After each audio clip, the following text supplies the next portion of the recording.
Walk on out in that see walk of home and sing Bogara. You are very good.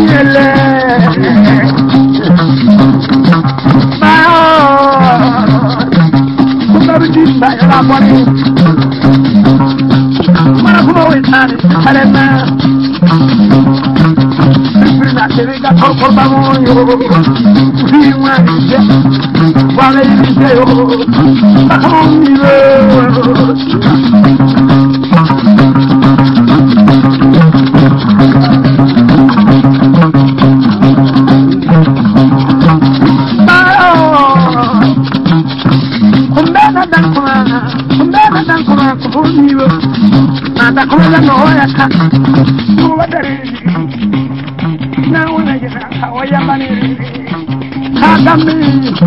now I want to know your feet. Can't oh, we need to do that. I want to go by all to you. Come on, I'm kind of about what we know.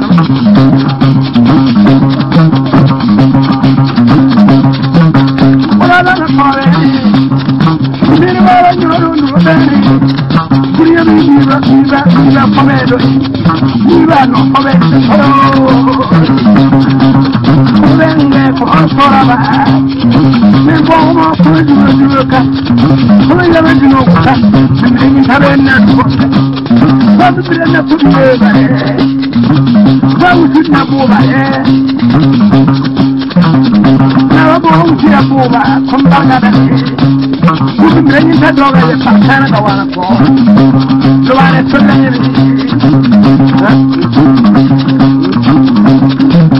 no part of the land.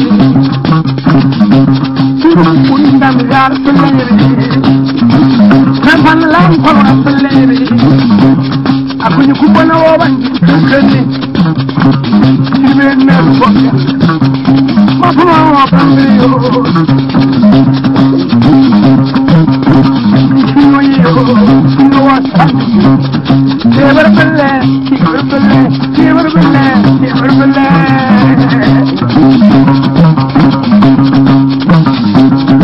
Contra Polo, Bana Tabanga, you bring from there. Now, I'm not in my life. Somebody fire. We back home. And it's a lot of now, I'm going to and I just want to put your things and let go. Nobody could have done it. Some people move it. Pull out the bazaar. Pull out the bazaar. Pull out the dollar to go. Pull out the dollar to go. Pull out the dollar to go.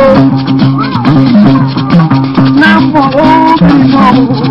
Never go, never go.